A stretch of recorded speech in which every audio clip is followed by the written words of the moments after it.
Rabies! We know that rabies can affect dogs, cats, and humans.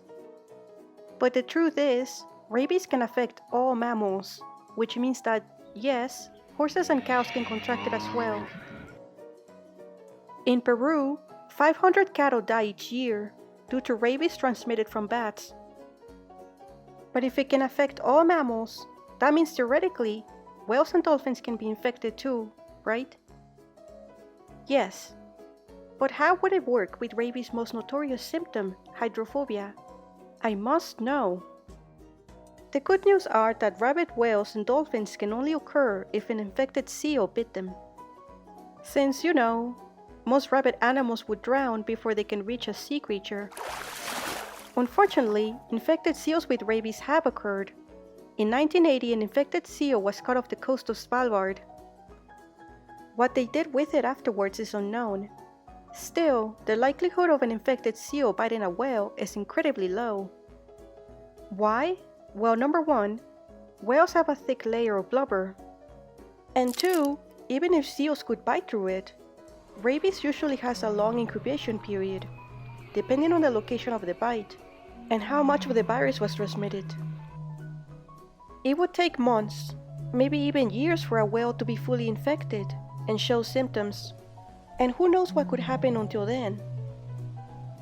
Oh, and speaking of symptoms, just how would they manifest?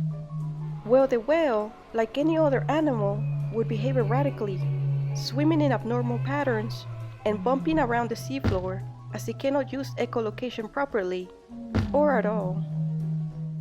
It's also hard to imagine how hydrophobia would show up in an aquatic animal.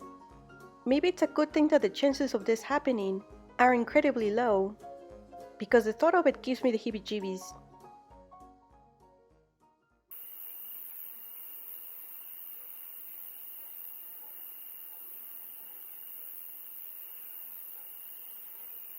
Morning sickness.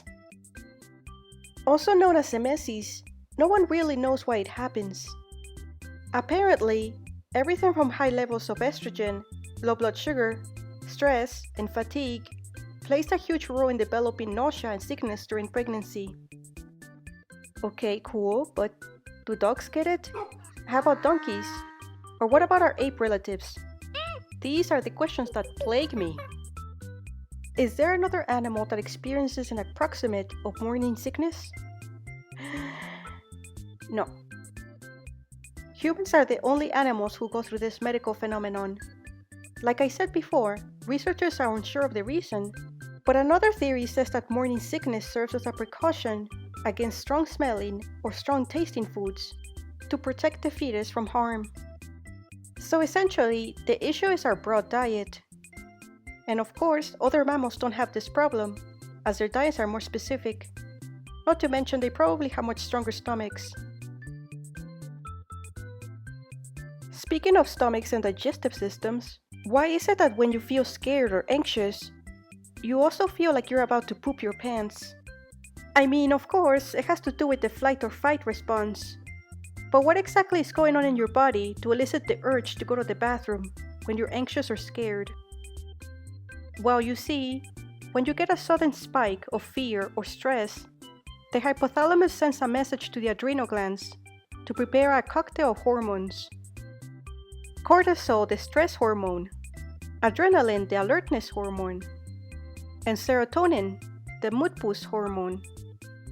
The thing is, though, while the first two prepare you for the aforementioned flight or fight response, serotonin accumulates in the gut.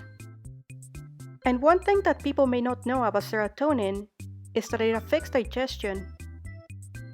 Thus, at the moment, you feel butterflies in your stomach, bloating, and a bit of gas. Once the fear and the nervousness passes, so does the adrenaline rush, but not the serotonin. It sends waves of contractions to the colon, and so your body will be ready to release whatever it's holding, whatever that may be. In fact, according to researchers, the release of your colon is not a sign of fear, but a sign that you're calming down.